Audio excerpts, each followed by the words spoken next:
Hi there, my name is Bruce Dobie. I'm with the McLeod Creek Timber Frame Company, just north of Edmonton.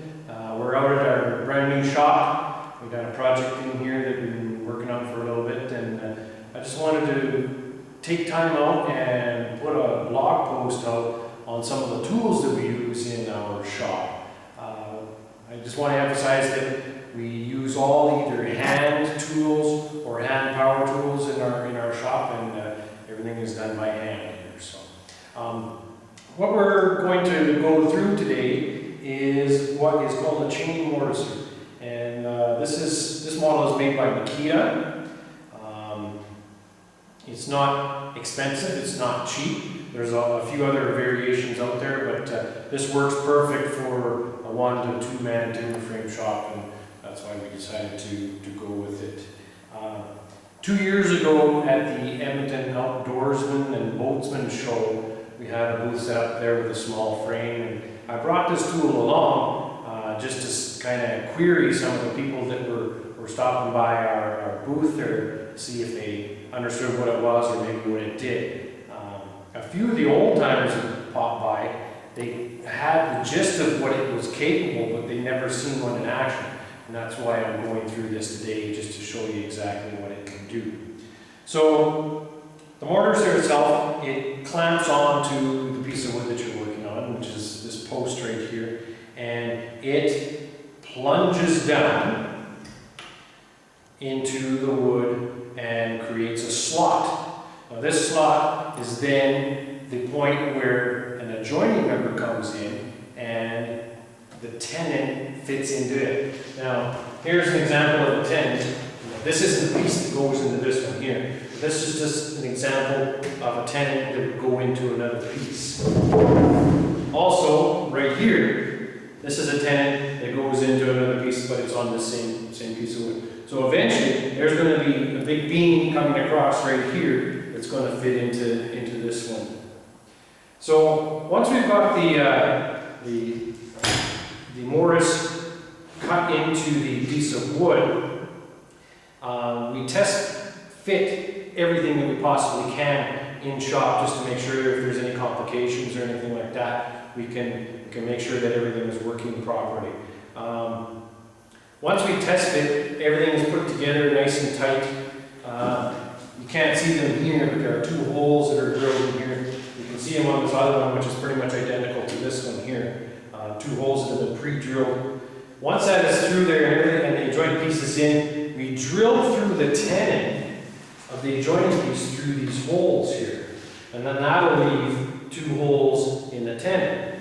Once that's done, when we get out the field, we just fit it up again, and we take our dowels, these guys right here, and we pound it back. We just pound it right into the hole here. Now, a little note about the dowels that we use here in the McLeod Creek Timber Frame. These are white oak dowels.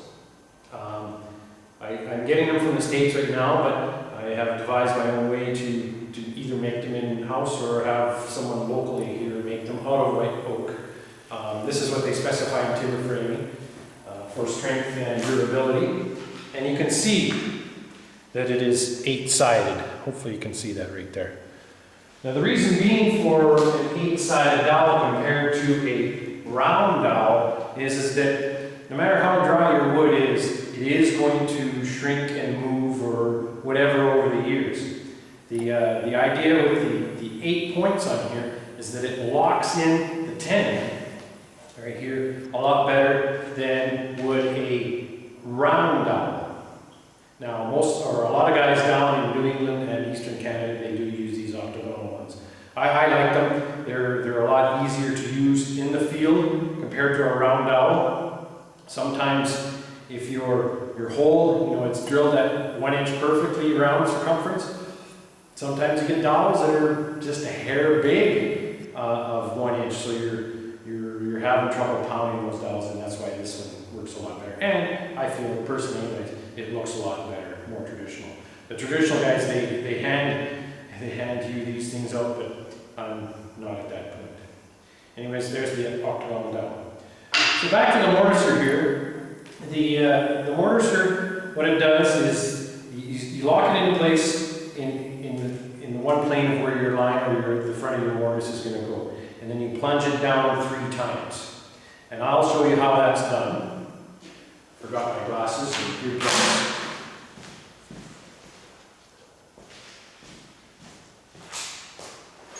So I'll plunge down, I'll show you how it goes through the process there, and then that'll be pretty much it for the demonstration. You can repeat the whole process out through the whole mortise, and then you can clean it out afterwards with a bigger framing chisel or the like. So safety first, earplugs, glasses, and we're off to the races.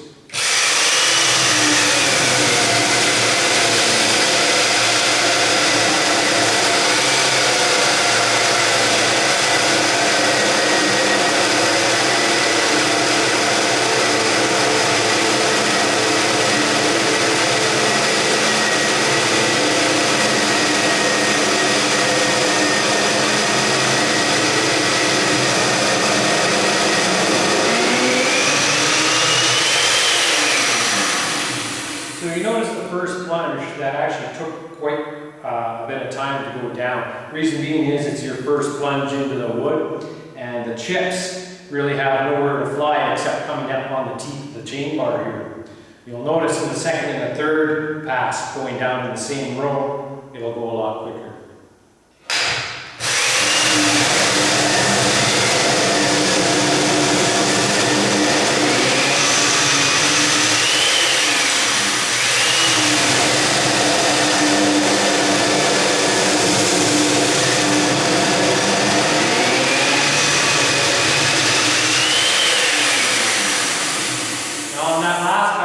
You can't see it in the wood chips here, but it's kind of slowed down towards the end. The color of the chips changed, and because it was slow, I knew that I had hit a knot coming down. Yeah, I'm looking out on this side here.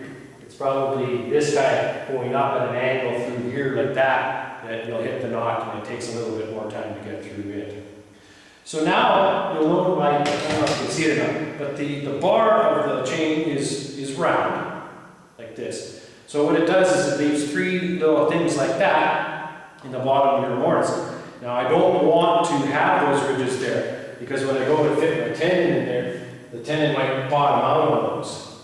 And normally what I do is I leave it a ½ an inch lower than what the depth of the tenon is, so that I don't bottom those there. So I want to clean those out. I'll show you. It's just a quick process. Down in the first plunge, and then sweeping across.